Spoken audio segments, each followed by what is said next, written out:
So Federalism Week, we're going to learn a little bit about how Canada came to be a federal country, how Confederation happened, what that means for us, and then we're going to look at a few different issues in federalism today in Canadian politics. So I think today is going to be a two-parter. We'll go through the history of federalism and the development of Confederation, and then we'll pause, and I'll do a second video with some of the major issues in federalism today. So let's get some basic definitions under our belt. So the first is, okay, well, what's the difference between a federal and a unitary government? So there's kind of two options when you're designing a country. You're either going to have a federal government or a unitary government. So what does that mean? So essentially, a unitary government is one where there's only one level of government. And if there are other levels of government, it's only that those other levels of government, so like a local government or a state or a provincial government, gains their powers only by it being given to them by that one national government. And actually, most countries in the world are organized according to some form of unitary government. So like United Kingdom, although increasingly starting to become a little more federal, France, Italy, Japan. The key thing is that, so even in the case of the United Kingdom, even though there are subnational governments, there is a Scottish government, for example, that government gains its power only by being given that power from the one national government. So the opposite of that then is a federal government where those subnational units have constitutionally prescribed powers. So their power rests in a constitution and cannot be taken away. Whereas in a unitary government, at any point in time, if the one national government wants to take away those powers, they can. So that's kind of the difference between having a federal government and a unitary government. You can have a unitary government that has states and provinces and subnational legislatures, but that doesn't necessarily mean that those powers are constitutionally prescribed. All right, so then the question is, okay, well then what are the benefits and the detriments of federalism then versus a unitary government? So there's a few benefits that we often talk about having a federal government. So one where there is subnational units that have constitutionally prescribed powers. And so one of those is that it can act as a check on government power. So in unitary states, government power tends to be very centralized within a single level of government. Whereas in a federal state, power can be dispersed among multiple levels.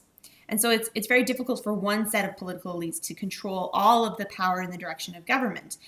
Instead, the different levels of government can act as a check on each other. The other benefit of federalism that's often mentioned is that it can protect local or regional interests to some extent. So a lot of states have very large, diverse populations, especially here in Canada. We have a very, very big country. And it's especially back in the day when, you didn't have the technology to just kind of call up Vancouver from Kingston. You needed to really have local people running government in their local area in order to administer these large geographic areas. So regional governments made administering local issues a lot easier. Again, not as much of an issue today, but there's still, unique things about different regions in Canada, for example. And it can help allow kind of geographically based minorities, so say, Francophones in Quebec, to not just be completely at the mercy of the one unitary government, that they have some say and some check on power. So then what are the weaknesses? What are the detriments of federalism? Well, first of all, it can lead to some inability for government to actually deal with national issues. And we're going to talk about that when we talk about the different issues regarding contemporary federalism. That, sometimes if there's issues of, the unitary or the federal government having certain powers and the regional governments then having other powers, but they're related to each other. So how do you deal with issues that don't really just stop at a border? So I like to give the example of like climate change. It's not like that kind of stops at the Alberta-Saskatchewan border, So you need to have some sort of coordination, but it makes it really difficult because every province or every subnational government has a stake in it. The other thing that people sometimes argue about federalism is that it can reinforce and entrench some of the divisions that exist. So it can help a certain regional interest kind of remain when maybe a national interest a national interest might be in the better interest of everyone. So we might say, does this actually help contribute to not a united feeling of being Canadian, but actually help entrench feeling that, I am a Northern Ontarian, or I am a Newfoundlander, or whatever that happens to be. Now, on the other hand, some people will say that it's federalism itself that actually protects us all and keeps us all Canadian. If it weren't for that, having that freedom to have some powers within subnational units, the example being the Quebec question is, would Quebec still be part of Canada?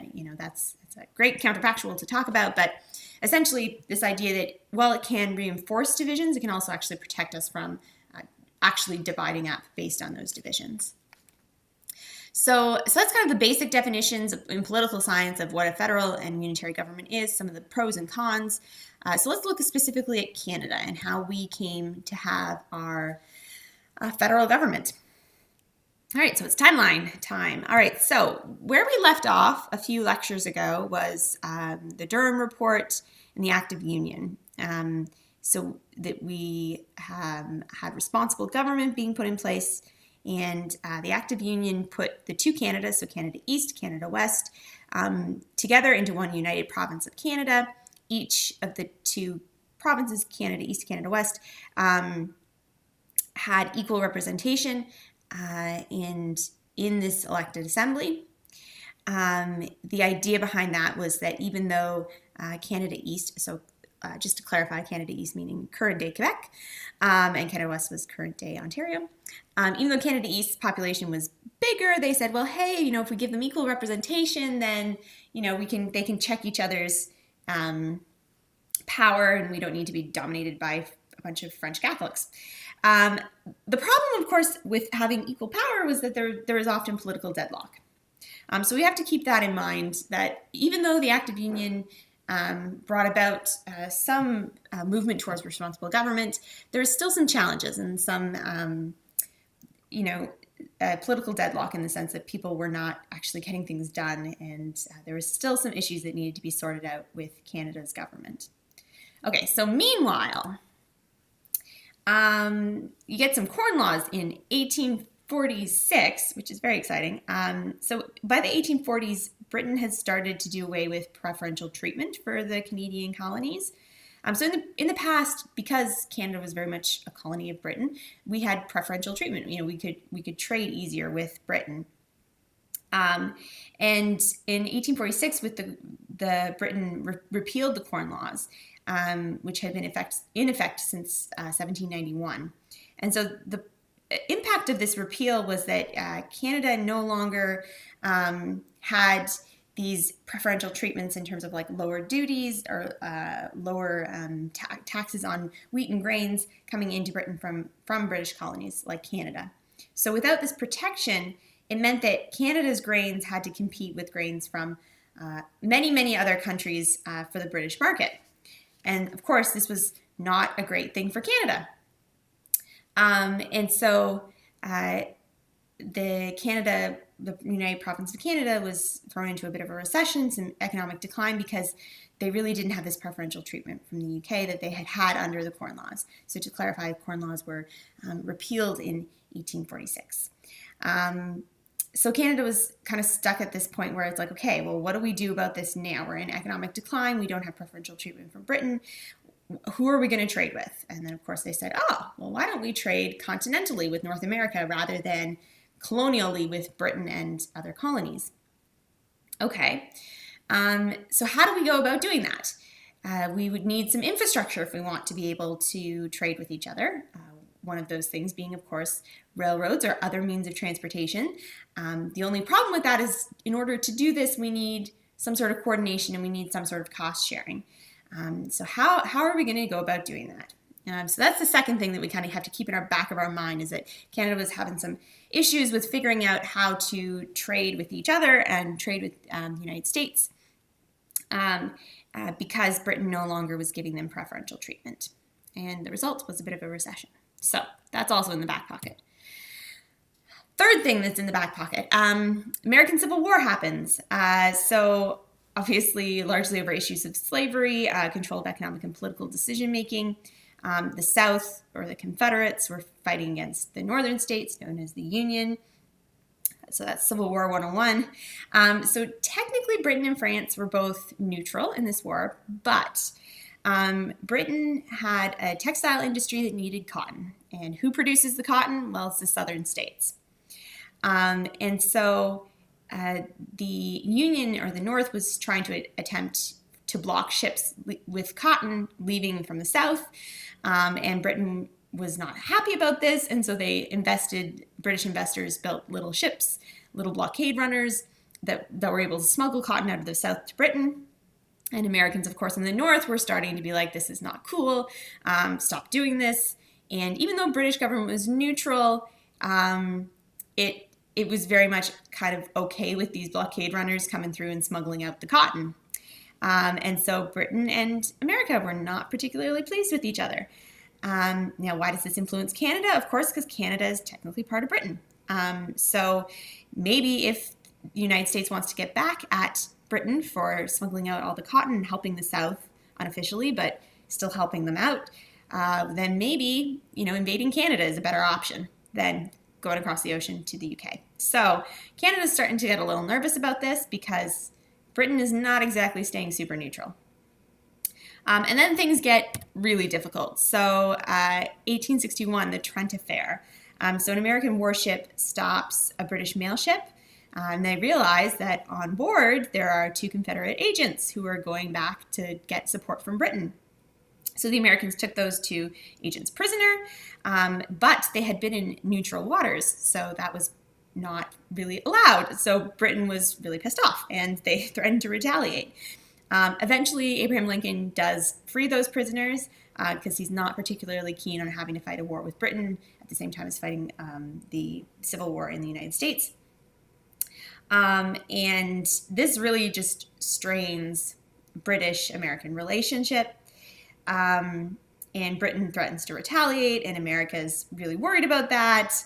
And they notice that Britain is dispatching troops to British North America. So things are not getting super great in this relationship between America and Great Britain. Of course, Canada being on the British side of things. All right, so then we get a bunch of stuff going on. In 1864, especially St. Albans Raid, so Confederate soldiers attack a town in Vermont. So remember, Confederates are the South, but they use Montreal as their base. And Montreal, of course, is in Canada. So after this attack, the Confederate soldiers escape back across the border so that they avoid persecution from the North. And the North is very not happy about this. British government does arrest these soldiers, but then just releases them. And so now the North is really concerned about having attacks coming down from Canada. And so Canada is suspicious now. So that doesn't help anything. Now, meanwhile, there's a lot of tension growing between Ireland and Great Britain, just in the sense of the Irish independence movement is really starting to pick up. And so a bunch of Irishmen in the United States, they call themselves the Fenians, are trying to promote the liberation of Ireland from British control. And they thought, okay, well, maybe we can capture some British colonies and then we'll hold them for ransom, and then in return we'll get Ireland's freedom. Okay, so that's the plan. So a bunch of them come up across the border. They hold up a customs office in New Brunswick and then go back down to the United States. But then there's a more serious raid that happens in 1866, and there's 1,500 Fenians that cross the Niagara River into Canada West, current-day Ontario, and near Fort Erie, there's actually a battle. They end up retreating back across the borders, but six Canadians get killed. And so these sorts of raids are continuing to go on, and it's becoming apparent that Canada needs some sort of united defense because, there's no guarantee that that the North, the Americans in the North are going to providing retribution because of the Civil War, and then also these Fenian raids are happening, and so it's becoming very clear that something needs to happen in terms of collective defense. Meanwhile, there's all sorts of meanwhiles in this. There's the United States and the British colonies back in 1854 had decided on a reciprocity treaty. So again, this issue of, who are we going to trade with? Well, hey, we can trade with the United States. But in 1866, the United States cancels this treaty. Part of this idea might have been that, if we can cripple the economy of British North America, then the British colonies will be forced to come into union with the United States, and we'll have a large, giant, greater America. And this really wasn't the result. Instead, the result was this realization that, we need to have better economic and political cooperation with each other as British colonies in order to defend against America. And so what ends up happening, let's see, is there, yeah, so there's a coalition that builds towards building some sort of British North America Union. And of course, we know that in 1867 turns into the British North America Act, which brings together the first 4 provinces, Ontario, Quebec, New Brunswick, and Nova Scotia, into a union of British colonies which becomes Canada. So that's kind of how we get this confederation, is this idea that, we're all colonies and we're noticing that there's a lot of external threats, and we need to work together if we're going to be able to address these threats. So what does this look like? So here's just part of what confederation looks like. You're going to do an exercise in class looking closer at deciding to confederate or not, but this is just part of what it looks like. And part of what the confederation does is it says we recognize that each of these colonies or each of these provinces already have existing governments and rights. So let's just divide up the powers between the federal government and the provincial governments. So now the interesting thing about how they divided this up was the idea that everything that was really important back then was put into the federal government. So things like militaries, fisheries, issues with indigenous people, currency. So all of these sorts of things that at the time were very important were put into the federal control. So the idea was that there was going to be a really strong federal government. And things that were kind of less important at the time, so things like hospitals and education and such, were put into the provincial control. So these things are, not as important. Now, of course, the thing is that over time, what has become important, what kind of government services that we see as most important are not necessarily the beacons, buoys, and lighthouses that the federal government has. It's instead the management of hospitals, asylums, charities, for example. And that is under provincial control. So things that today are really important, things like healthcare and education, are under provincial control. But at the time, it wasn't intended to give them a lot of power. It was more like, these things aren't that important, so we'll pop them over into the provincial jurisdiction. You'll notice that there's some things that are shared, and that's obviously caused some issues. Things like taxation and marriage. Some of these issues that were shared between both the federal government and the provincial governments, and eventually, as we know, will lead to some interesting clashes in between governments. So that's kind of how we got ourselves to the place where we're at. And I'm going to take a pause here, and after the pause, we are going to take a look at some of the major issues currently in federalism. So that's going to be after the pause.